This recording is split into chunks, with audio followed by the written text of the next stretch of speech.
साथियों नमस्कार।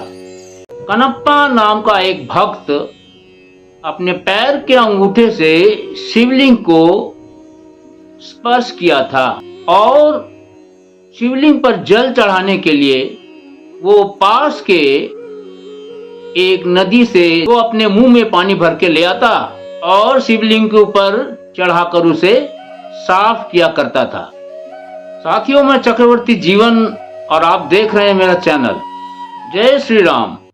एक प्राचीन कथा है कि एक बहुत बड़ा भक्त था, उसका नाम था कनप्पा। कनप्पा नयनार शिव शंकर का एक अद्भुत शिव भक्त था। एक दिन जब कनप्पा शिकार पर गया था तो वहीं जंगल में उसे एक शिव मंदिर मिला जहां एक शिवलिंग था। और ये जानने की कनप्पा अपने जमाना का एक बहुत बड़ा धनुर्धर था। जिस वक्त वो मंदिर के पास गया, शिवलिंग के पास गया, तो उसके पास शिकार किया हुआ मांस का बहुत सारा टुकड़ा था। और कनप्पा उस वक्त शिव शंकर को कुछ भी अर्पित करना चाहता था, लेकिन उसे ये समझ में नहीं आया कि कैसे और किस विधि से शिव शंकर को कुछ भी अर्पित करें। और कनप्पा अपने भोलेपन में अपने पास जो मांस का टुकड़ा था शिवलिंग पर अर्पित कर दिया और वहां से खुश होकर चले गए। उनको ऐसा लगा कि शिव शंकर ने उनका चढ़ावा स्वीकार कर लिया है। ये समझकर वो चला गया। उस मंदिर की देखभाल एक ब्राह्मण किया करता था जो उस मंदिर से काफी दूर रहता था, और यही कारण था कि वो हफ्ता 15 दिन में एक बार मंदिर आया करता था। रोज मंदिर पर आना उसका संभव नहीं था। कई दिनों बाद एक दिन ब्राह्मण जब उस मंदिर पे पहुंचा तो देखा कि शिवलिंग पर बहुत सारा मांस का टुकड़ा पड़ा हुआ है। ब्राह्मण बिल्कुल अवाक सा रह गया। ब्राह्मण को ऐसा लगा कि शायद ये किसी जानवर का काम है, और ये सोच के ब्राह्मण ने उस दिन मंदिर की पूरी अच्छी तरह से सफाई कर दी। फिर उसने अपनी पूजा अर्चना भी की और वहां से ब्राह्मण चला गया। फिर एक दिन कनप्पा कई मांस के टुकड़े लेकर आया और शिवलिंग पर अर्पित करने लगा। कनप्पा को किसी पूजा पाठ की अच्छी तरह जानकारी नहीं थी, इसलिए कनप्पा वहीं बैठ गया और शिव शंकर को हंस हंस कर अपनी दिल की बहुत सारी बातें बताने लग गया। थोड़ी देर बाद वहां से चला गया। अब वो रोज रोज शिवलिंग पर मांस चढ़ाने के लिए आने लगा। एक दिन उसको लगा कि शिवलिंग की सफाई करना बहुत जरूरी है। कनप्पा पानी से शिवलिंग को साफ करना चाहते थे, लेकिन उनके पास पानी लाने के लिए कोई बर्तन नहीं था। वहीं पास में एक झरना बह रहा था। कनप्पा झरने तक गए और कोई बर्तन न होने के कारण मुंह में पानी भरकर कई बार लाते रहे और शिवलिंग को साफ करते रहे। कई बार मुंह से पानी शिवलिंग पर जब गिराते तो मुंह का थूक भी शिवलिंग पर गिर जाया करता था, लेकिन कनप्पा अपने मुंह में भरे हुए पानी से ही शिवलिंग को साफ करने लग गया। जब शिवलिंग पूरी तरह साफ हो जाता तो कनप्पा वहां से चला जाता और फिर दूसरे दिन कनप्पा मांस के टुकड़ा लाकर शिवलिंग पर रख दिया। एक दिन ब्राह्मण जब आया और वो शिवलिंग के आसपास मांस का टुकड़ा गिरा हुआ पाया, और जब शिवलिंग पर थूक देखा तो उसका मन घृणा से भर गया। ब्राह्मण समझ गया था कि ऐसा काम कोई जानवर नहीं कर सकता है, ये किसी इंसान का ही काम है। ब्राह्मण फिर शिवलिंग को पानी से अच्छी तरह साफ किया, पूरी तरह से शिवलिंग को धोया और फिर मंत्र पढ़कर भगवान को शुद्ध किया। उसने पूजा पाठ भी किया और फिर वहां से चला गया। लेकिन साथियों, जितने बार ब्राह्मण वहां आता शिवलिंग को वो अशुद्ध अवस्था में पाता। एक दिन ब्राह्मण जब देखा तो उसके आंखों से आंसू बहने लगे कि हे प्रभु, ये कैसा अन्याय है। फिर मनी मन ब्राह्मण ने शिव शंकर से पूछ ही लिया, हे देवों के देव, आप अपना अपमान कैसे बर्दाश्त करते हैं।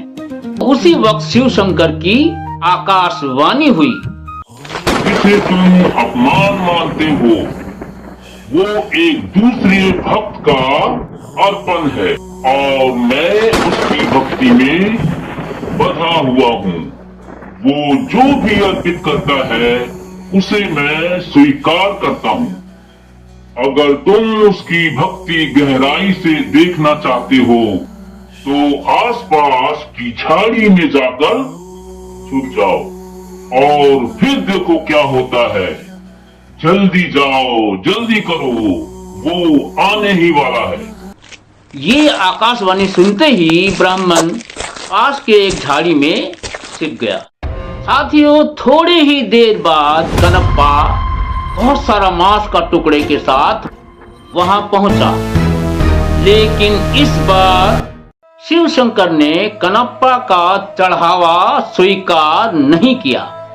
इस बात पर कनप्पा सोचने लगा, हे प्रभु, मेरे से क्या गलती हो गई, मैं क्या पाप कर लिया हूं। जब वो शिवलिंग को करीब से देखा तो वो पाया कि शिवलिंग के दाहिनी आंख से लाल रंग का रस टपक रहा था। वो लाल रंग का रस कुछ नहीं, वो रक्त था। कनप्पा वहीं आसपास से जड़ी बूटियां ले आया और दाहिने आंख पर जड़ी बूटी को जहां से रक्त बह रहा था लगाने लगा। लेकिन साथियों, रक्त रुका नहीं और बहता गया। आखिरकार कनप्पा ने अपना दाहिना आंख देने का निश्चय किया। कनप्पा अपने ही तीर से अपना दाहिना आंख निकाला और शिव शंकर के दाहिने आंख पे रख दिया। जैसे ही आंख को रखा गया, दाहिना आंख से रक्त बहना बिल्कुल बंद हो गया और फिर कनप्पा ने राहत की सांस ली। लेकिन तुरंत फिर शिवलिंग के बाईं आंख से वैसा ही रक्त टपकने लगा।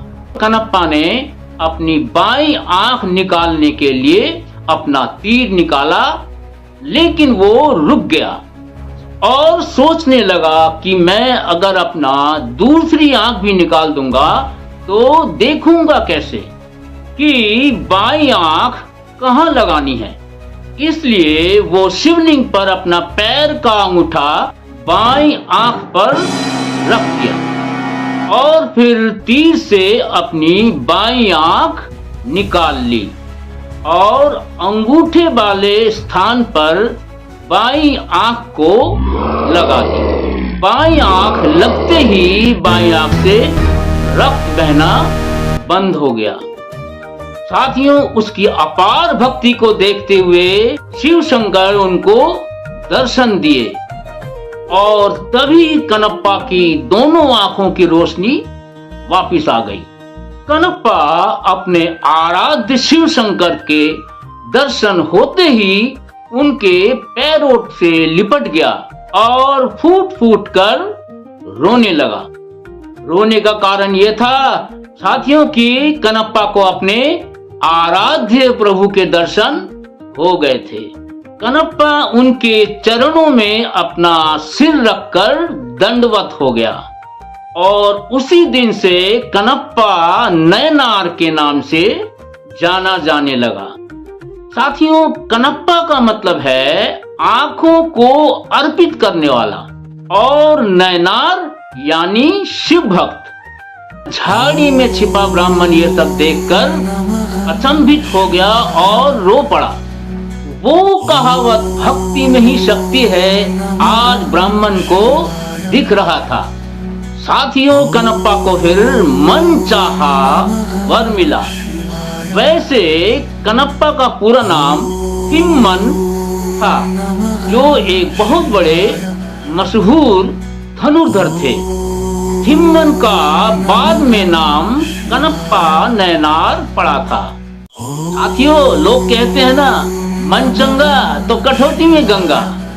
तो आज की कथा यहीं समाप्त करता हूँ। अगले वीडियो में मिलूंगा फिर किसी नए प्रसंग को लेकर। इस तरह के नए वीडियो देखने के लिए कृपया चैनल को लाइक करें, सब्सक्राइब करें और हाँ, शेयर करना ना भूलेंगे।